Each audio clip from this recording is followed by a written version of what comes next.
Hi, this is Michael Talis with the Talis team. Today I'm sitting down with Lisa Carroll. She's a realtor in Tampa, Florida. It's one of the places where a lot of Californians are moving to. We will talk about what you as Californian thinking about moving to Florida need to know about. So Lisa, why won't you introduce yourself? Sure. Like you said, I'm Lisa Carroll. I've been a realtor here in Tampa for 30 years, right out of Wow. college. Wow. And I work with my husband like you work with your spouse. We have a team of approximately 17 agents right now and some staff members. So we have grown tremendously over the last few years. And we really love what we do and we love our area. Our area has recently just become the place to be. So it's been a little crazy over the last couple of years with Tampa being named one of the best cities to live in. Really? Yeah. So give me a few reasons why people need to move to your area, Well, especially from California. You probably right. work with Well, some of yeah. them, right? Well, I think obviously the weather is obviously a number one reason. We have some of the best beaches in the world. I mean, California does as well, but we can use our beaches year round here. We can enjoy the weather year round. The summer's a little hot and muggy and rainy at times, but it's usually just for a couple hours in the afternoon and then you can go about your day. And we have air conditioning everywhere. So there's not a home that exists without air conditioning. I know when I That's travel, good to know. some places like I go and they're like, there's no air. I'm like, what? There's no air. We couldn't survive here without air conditioning. So for the people that think it's too hot, you can always go inside and enjoy the cool air conditioning. We also recently have expanded our downtown area to become just a great mecca of it's a place where we used to go downtown and there'd be one or two little restaurants and Hmm. it wasn't really a great place to go. Now it's just beautiful with a big river walk area, tons of restaurants, and we've become one of the top foodie locations. So people that love craft breweries or food, you can pretty So much any find. specific cuisine that you're famous for? Yeah, Cuban food is definitely big here. Miami is huge with that too, but we're about 4 hours from Miami. But the Cuban sandwich is probably what we're the most famous for, but we've become now where we're such a melting pot. I think, people are coming from all over the place and Right. we really have all different cuisines and you can find food trucks to the most expensive. I mean, whatever you want, anytime you want, you can The find most it. expensive food trucks. Right. Yes, for sure. And those probably exist too. But yes, I think it's the weather and the food and the entertainment. We do have great fun things to do year round. There's really no limit from the boating to the beach to the theme parks. There's lots of great hiking and just outdoor activities year round. Right. And what typical question, like when somebody from out of state comes over, what would be their typical questions? What would be the first kind of things you have to start with in order They to bring them up to date to what they're getting themselves in? they worry about hurricanes. I mean, that's for sure one of our biggest, there you probably don't have that, but you have earthquakes, right? We also have fires lately. That's Fires, another yes, I've heard a lot about your fires. So we don't that's have another thing. that, but we do have the hurricane season every year, which is basically all summer up until about October, where we could experience hurricane warnings or adverse weather from hurricanes. Knock on wood, I'm knocking, there's my dog, right? Recently, in the recent years, we haven't had a direct hit here in Tampa.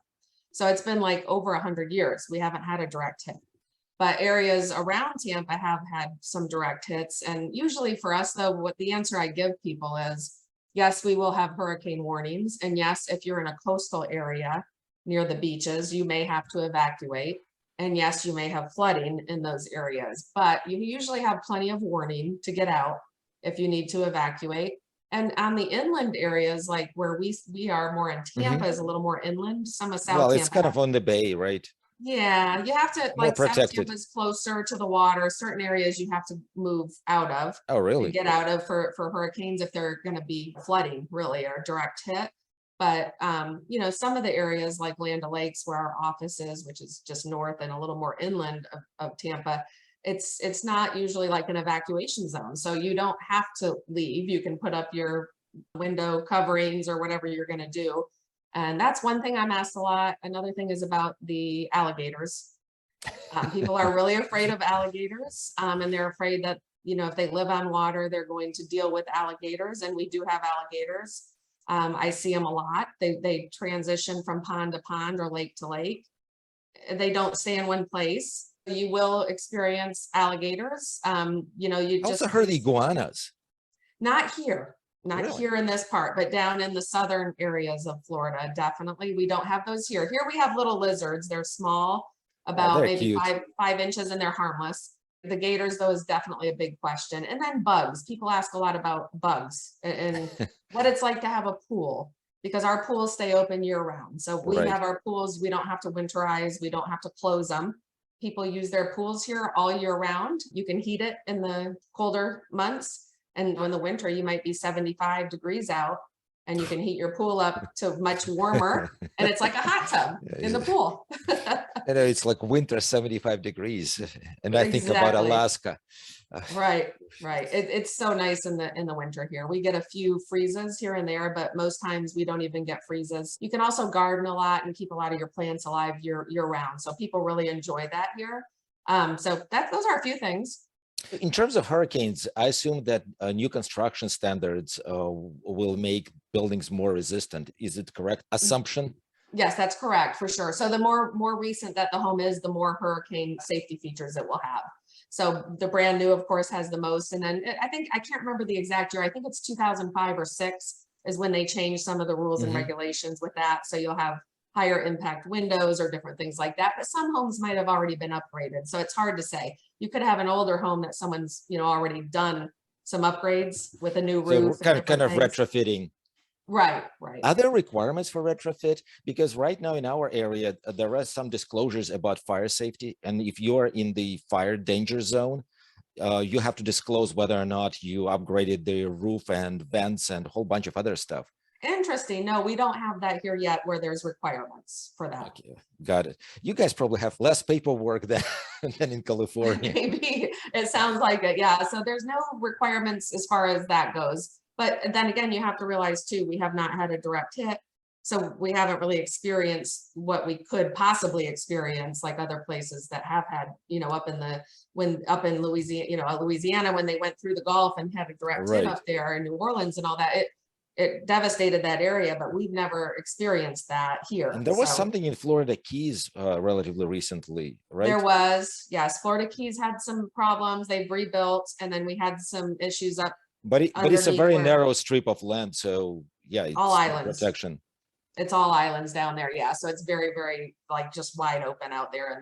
In Tampa, we're a little more protected because we're more on the Gulf side. We're not on the direct ocean. So when you look at Florida, the ocean is on the other coast from where Tampa is. So we're kind of in the Gulf where it comes up through the middle, and we don't have as much, it doesn't seem to hit us as for whatever reason. Right. It's just when you said the other coast, I'm thinking Pacific. Gotcha. A little different. Yep. So what would be the typical home in your area? Like if somebody starts shopping, what would be the most common type of home, both single family, and I understand that you have quite a bit of condominiums and buildings in the area. So we cover such a diverse area in our Tampa Bay market, from the beaches to Gulf Front, which would be, for a condo on the beach in our area, facing the beach for a 2-bedroom, 2-bath, $750. Okay, approximately. And then so the 2-bedroom, 2-bath is the very typical configuration, or there are threes more common? There are some bigger ones as well, for sure. A lot of them are more of a 1-bedroom, 1-bath, 2-bedroom, 2-bath. You do have some larger penthouses that would be bigger, but a lot of the complexes, and we're talking from Clearwater Beach all the way down to St. Pete Beach, we have a bunch of world-class beaches, and you can buy a condo there, and a vacation rental in some of those areas you could purchase that you could rent out, and some have restrictions where you can't. But from 700 up, you can buy a condo, and for a really nice one, if you have a 1.5 million to spend, you could definitely buy a really, really nice condo on the beach. Single family homes on the beach are way up there, 5 million and up. And then when you move inland into out of the beach community, a regular home in the beach communities, just on a street that's not on a canal, they'd be an older ranch, a basic home. They start now in the 600-700 range.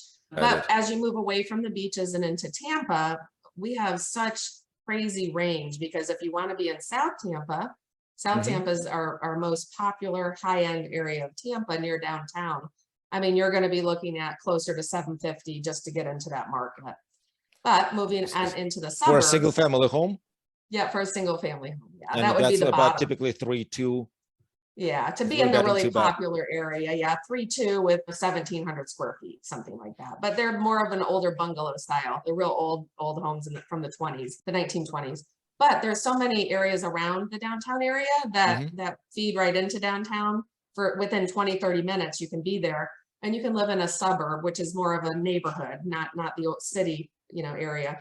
And those homes, I would say our average right now is around 400,000 for a nice single family property that was built between 1970 and up to new. The new homes now probably around 500, and you can really get into new construction pretty comfortably. So are they built as communities, or they're kind of standing alone? Pretty much all communities now. There are some builders that will buy a lot here and there and build a home, but most of the Tampa area is built out. So you can't find new communities being built in Tampa. But the areas around Tampa, which we consider Tampa, such as, Tampa Metro. Lutz and Land O'Lakes and Odessa and all these, Riverview, Apollo Beach, all these towns around Tampa have more land. And so they develop the land into new subdivisions. And those subdivisions will have multiple builders sometimes selling properties within the community. So you have different building options and different building styles and different ways that they go about building, because some of them are more custom and some are more, you get this and it's cheaper, but you don't get to pick a lot of things. Right. So there's a big range of that. And those communities are more of a master plan communities. Within the community, you have your own community. You have a clubhouse, you have a pool, you have a fitness center. Some of them have movie theaters. They're not huge, but the movie theater where you can go in as your family, and you can go in and you can just say, hey, I want to reserve the movie theater for 6 tomorrow. And you can bring 20 people and put on a movie and watch it with a big movie screen. That's cool. So it's pretty neat. Yeah. Fitness centers are nice too. How are the HOA fees for places like that? They range. So most of those have what's called a CDD fee. So I don't know if you guys have CDD fees in California. So it's a community development district fee, and it's actually in the tax bill. Oh. So when the builder develops the neighborhood, they put in this infrastructure, like this big clubhouse. Like some of them have 3 or 4 buildings. It looks like Walt Disney World. 2, 3 pools, a beautiful gym, a sauna, a hot tub, a dock to go out and get little canoes within the communities and stuff like that. Those are infrastructure, and they put it into the tax bill, and it's called a CDD. And they can range from $2,000 to $4,000 a year, usually depending on your That's not too scary. What's that? It's not too scary, because here, what we see in terms of HOA fees, they're typically in condos. Single family homes here are typically one of a kind, standalone things. And like around 500 a month, that's typical.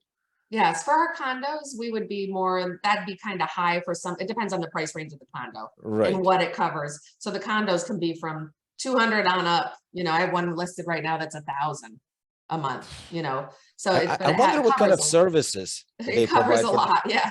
So it depends what it covers with those fees. But if the community doesn't have a CDD fee and they have infrastructure, they will charge a higher HOA if they have those things.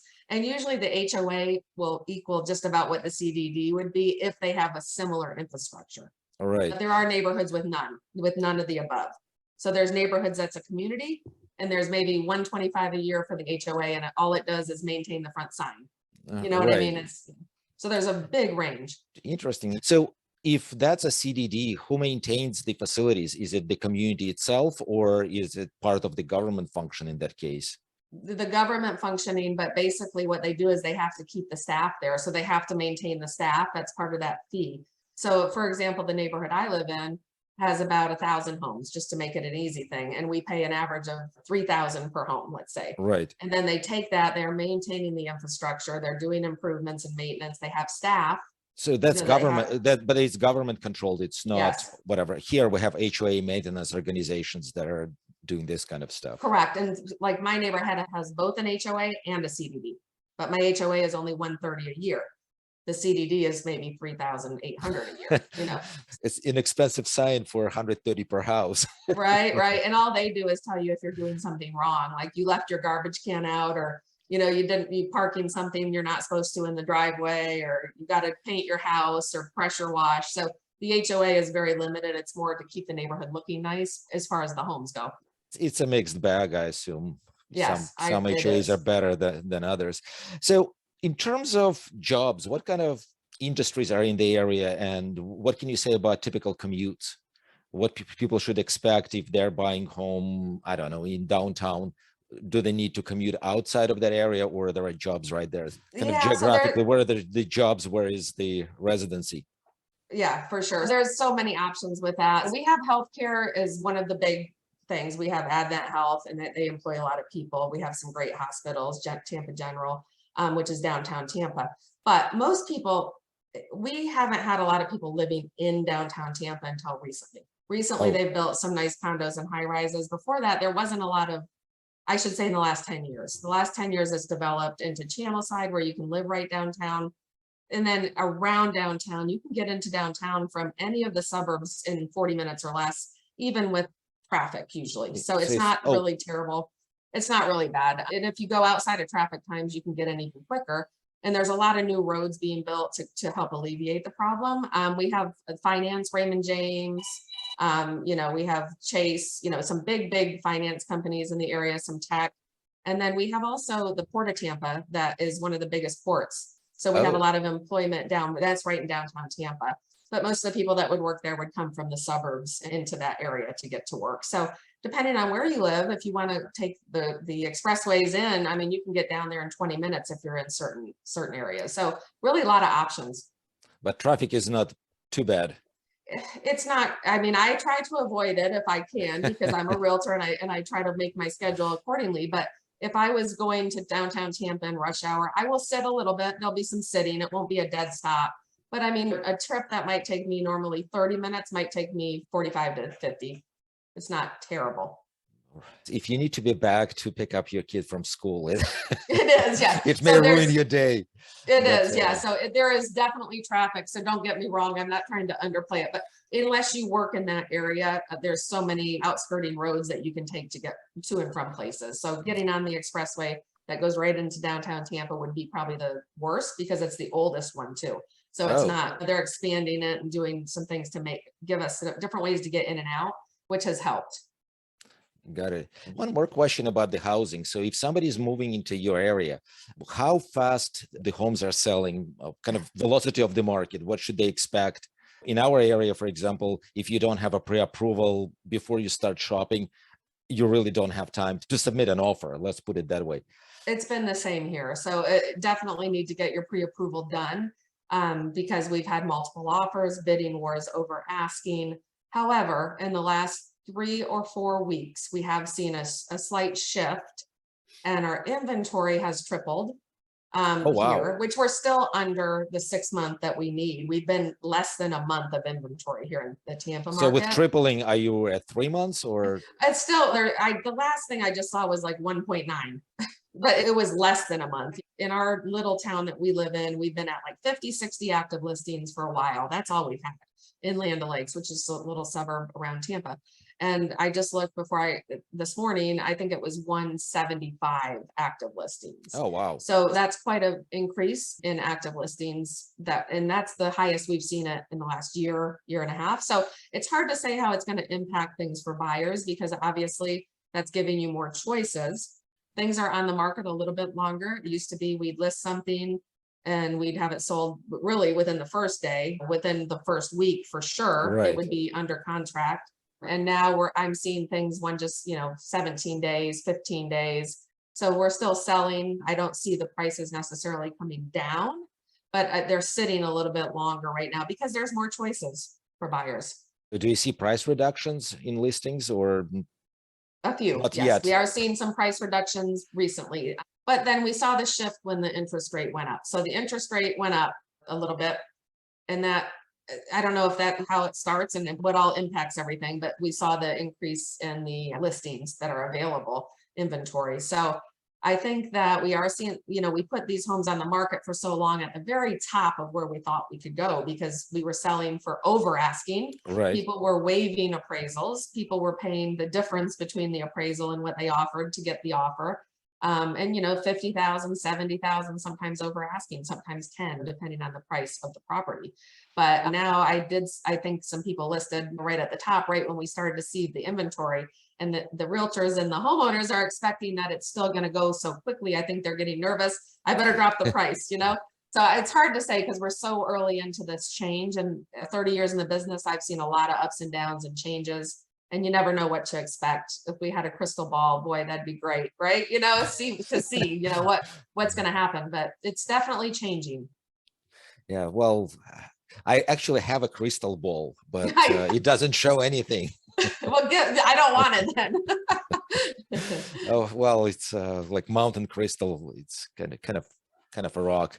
Anyways, so in terms of schools, what should people expect if they're moving in with kids? Public schools versus private, what are the options?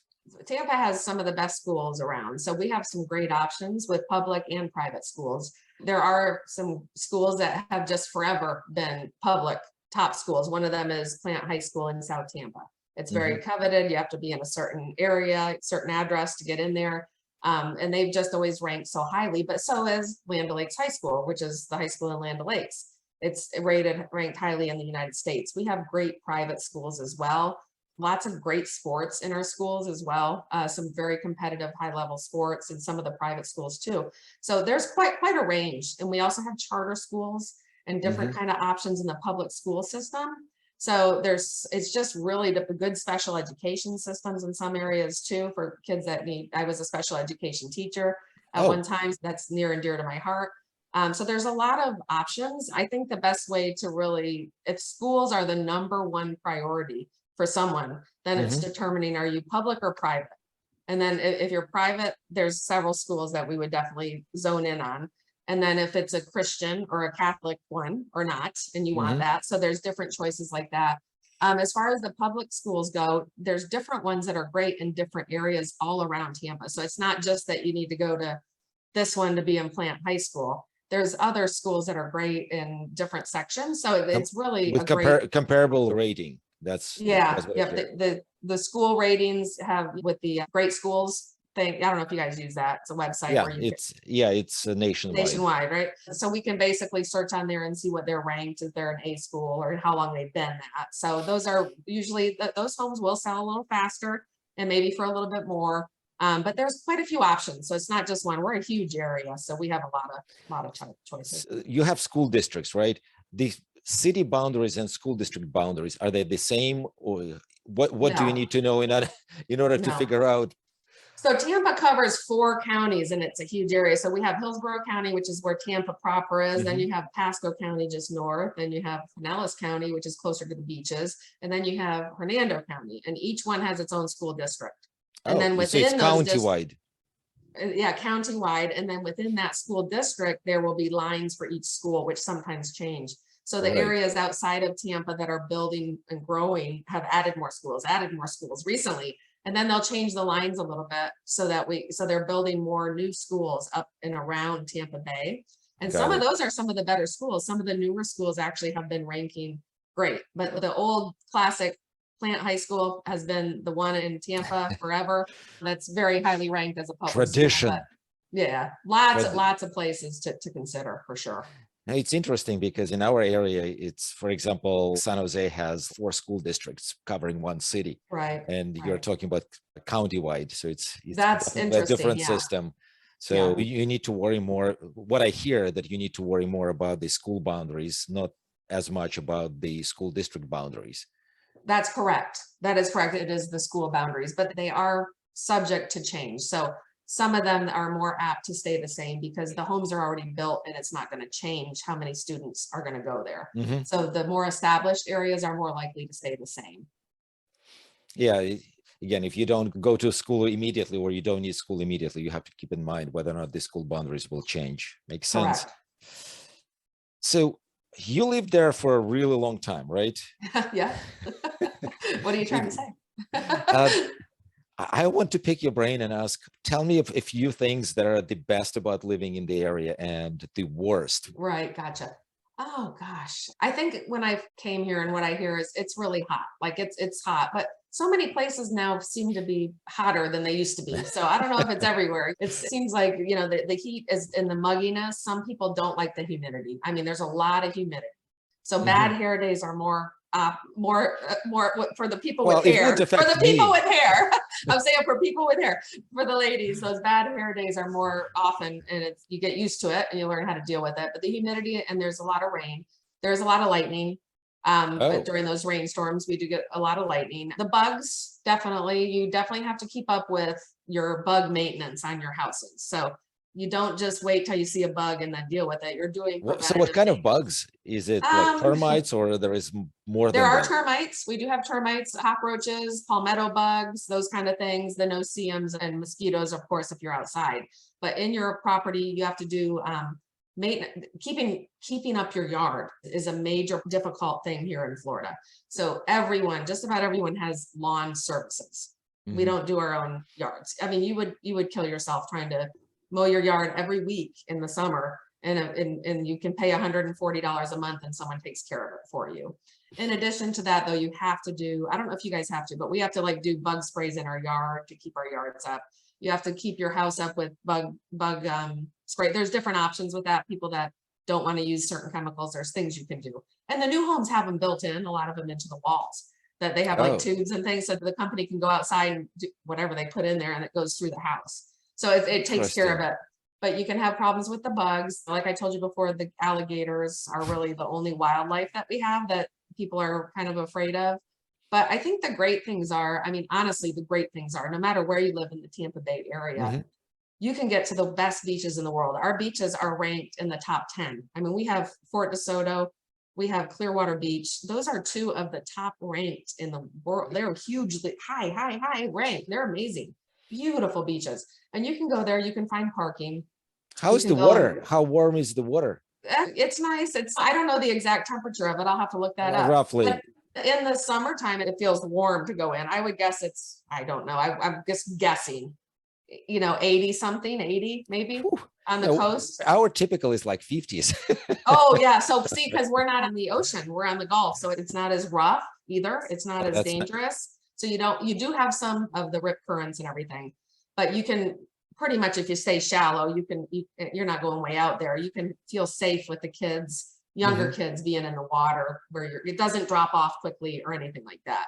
So the Gulf is really nice for that. I think what I love the most now is our downtown areas, the St. Pete downtown area and the Tampa downtown area have so many beautiful places to be, walk, shop, eat, meet friends. We have a great arts scene as far as museums, which I love art. Music has become a good scene, which we didn't have before. We didn't have a lot of live music, which we're up and coming with that. Mhm. And I think the sports teams are huge here. I'm not a big Really? sport. Oh, the Bucks, the Tampa Bay Lightning. I mean, we won Super Bowl. We have tons of sports people here that tailgate. They go to all the Lightning games. I mean, it's really big. It's huge. And the Tampa Bay Rays too. So I mean, we've got like huge sports fans in our area. Those That those would be my top picks. that's great. We visited the area a few years back, but again, being in the area for a few days is definitely not the same. Kind of Yeah, no. driving Yeah. through Florida, trying to enjoy the weather. We were there around Christmas, and yes, definitely to see a few alligators on the way. That was very exciting. The excitement of it all. I know. Yeah. If people are moving to your area, what would be the best way to get hold of you and schedule a meeting? Absolutely. Well, I think the best thing for me is if they would just reach out on my cell phone, and if they miss me, text me or leave me a message, because I do end up in a lot of meetings like this. So it's not that I don't want to answer the phone. My cell phone is 813-205-7337. And I would usually do an interview with them, sometimes on Zoom, and get to know them a little better and see how I can help them to learn more Right. about our area. And then our team is here to help them. So we have, like I said, a great team. So we have plenty of people to make sure we can accommodate their timing that they need. Got it. And I'll put your phone number down in the description of the videos. If you missed the phone number, just scroll down. Thank you.